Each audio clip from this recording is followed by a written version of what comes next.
So I did say I was going to do a review of North by Northwest, which is Alfred Hitchcock. And these are the credits they showed Alfred getting onto or trying to get onto the bus, but he misses it. And that's where they show him. And then it moves on to exaggeration, and then to kidnapped, and then the wrong package, which that's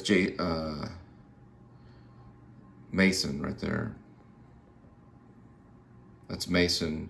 Really good performance by Mason. Very kind of English kind of guy with a rogue, really good diction, well in control. I thought he was the best in the movie. Mason was very good. Now we go into, this is a really good scene right here, the fifth forced libation. And this is probably, coming from the Catholic Alfred Hitchcock, but he's being forced to drink here. That's Cary Grant, great performance. This is when his performance in the movie takes off. He's a little stilted at the beginning, then his performance takes off here.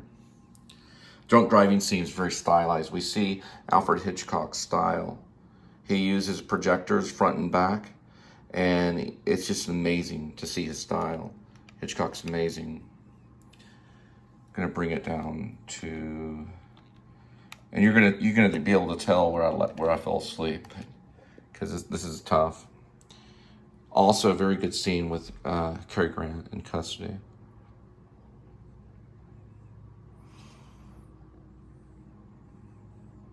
Cop agonist. Go to the United Nations. This is like a novel for the watcher. Nowadays, people aren't going to really be able to watch these kinds of movies as well as they did back in the 50s, because people read more and they were more educated, classical education. He's got a knife is kind of the inciting incident. It's on the 13th scene, the segment of how they block it. He's got a knife because this is done by an assassin, and it's blamed on Kaplan. Cary Grant played by Cary plays Grant. Roger From there, Thornhill. it takes off, and he has to run from the law. All through here, he's running from the law. He's got his sunglasses on. We go into Mr. Thornhill, Grand Central, Strangers on a Train. This is really nice between this actress. I should know her name, but I don't. She's very lovely, very seductive. They have all these scenes on the train, love interest stuff. The authorities get on the train to look for Kaplan. Thornhill. Then we go into a love sequence. There's a message from a lady. Too many red caps. We go to travel instructions. I fell asleep, but I'm going to go back and watch the rest tonight. We got the prairie stop traffic. This is the most famous scene of Hitchcock, when the plane is zooming in. The dust cropping plane catching the bus. To be honest, I'll have to be honest, I don't understand the movie. North by Northwest takes a few watches. Here's the crop duster attack, crashing halt, supervisor visitor, a favor, a girl like you, and then the auction. I'm doing this to probably help me watch it. Your very next role, the bid for survival, special orders, not a red herring, Mount Rushmore. So we've got another classic scene. Jordan the Lion did a vlog on some of the scrim that they used for Mount Rushmore. So they use these certain types of scrims. They're still there today in Los Angeles. You can see these scrims. And also in other areas, they have them in different museums. I think in different states, even in Mount Rushmore, they may have some of the scrims. We go to Meeting in the Woods. I've seen this stuff before when I used to watch it off of television. The sequence where you show the time inside from the redwood tree. We get an essence of time over the generations. Then we have this. All of these independent scenes, matchbook warning, stay where you are, escape. All of this stuff is, it can be analyzed, each thing, across the monument. Another scrim scene, one man down. We've got another Leonard's footwork, and then sentimental ending, which looks good. I'm going to start off where I fell asleep. Probably around here on scene 18. I may go back to It's a Nice Face and go from there. But like I said, you know, I'm gonna start with Strangers on a Train, which is another Hitchcock film. This is just what they call this scene. You know, we're dealing with North by Northwest, but I'm gonna start here in this scene here, right after Grand Central, and then go from there. It's funny they use that, Strangers on a Train. It's kind of confusing a little bit, but this is North by Northwest. Believe me, Cary Grant.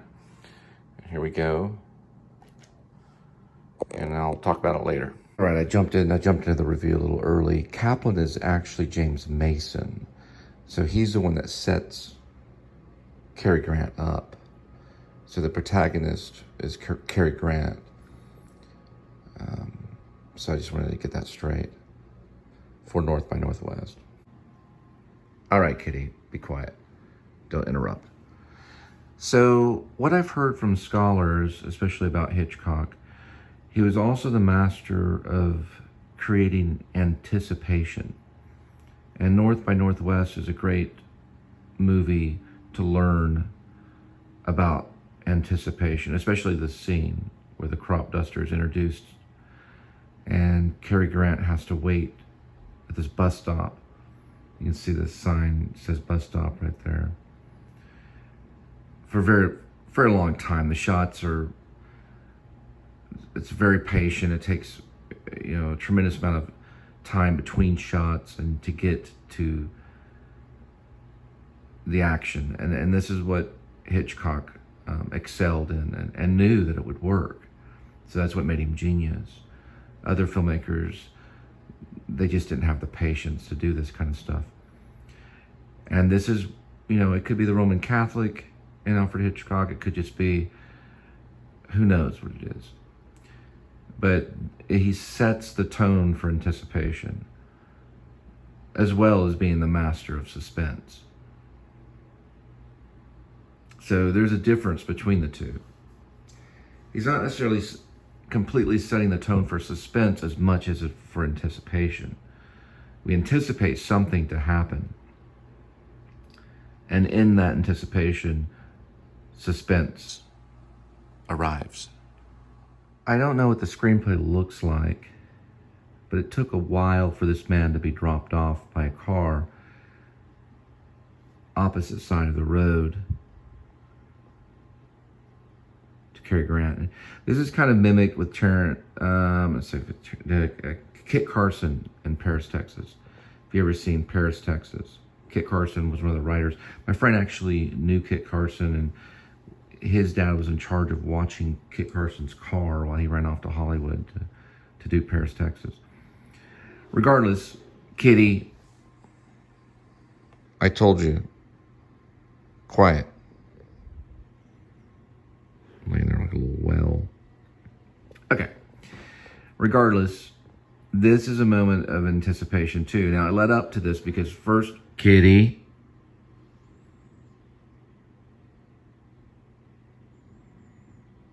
Kitty's going to argue. Kitty may be more of a Hitchcock than me. It took a moment to get here. We first had to see the crop dusting plane at the very beginning, and then it just goes away. So he introduces that. This is by far genius. This whole little segment is just by far complete genius. And this was coming from this little roly-poly guy named Alfred Hitchcock. Okay, Kitty. I understand. Do the werewolf. There we go. We're putting the werewolf on hold. It's on the shelf. We're shelving the werewolf. Moving on to another story. I saw that. They didn't see it. He jumped up and tried to bite my hand. Kitty, seriously. I mean it. Calm down. Do not try to attack me while I'm giving my lecture. Okay. So the crop duster plane is just introduced for a second. Look at him while I'm moving my hand like this. Look at this. Look at this, what he's doing. Look at that. Look at that. Golly, I knew that. Okay. So we're introduced at the beginning of the segment of the crop dusting plane. It goes away. A car passes, he sees the car. Another car passes, he sees that car. Now off another beaten road, another car comes to drop this man off. These sequences all add up, creating the anticipation. They know about the airplane. They know about the crop duster. They know about that plane that'll be flying in and after him, just like a crazy bird out of the sky. They know that's going to happen. But this is how he introduces the music of the scene. Okay. Scorsese did a little bit of this in Irishman. A little bit. But not to this extreme. This is mad genius that nobody can touch. I want to watch a little bit more, and I'll probably be forced to turn it on and talk. Kitty? I see that tail moving. He's upset with me. You're a Hitchcock fan, aren't you?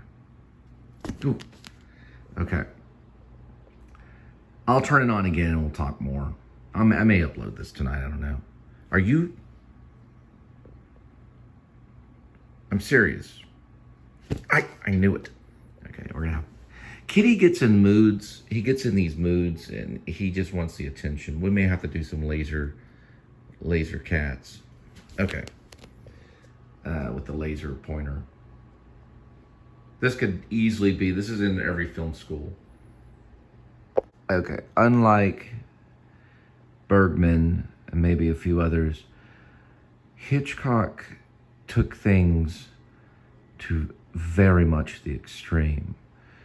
He took his time to get there. Like Psycho, it takes a long time. And then in Psycho, you finally get to that extreme psychotic state of Anthony Perkins and what he was doing with his mom, and just the whole entire thing is brilliant.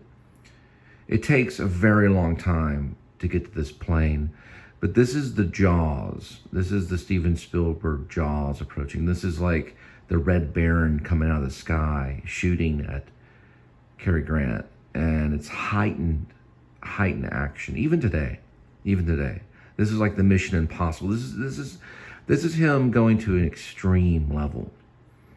You can see him getting ready to sprint because that plane has guns in it and it's going to shoot at him and he has to run for his life. He's in an open field. And Hitchcock knew how to get to that extreme level, but he took his time. He took his time because he used patience against his enemy.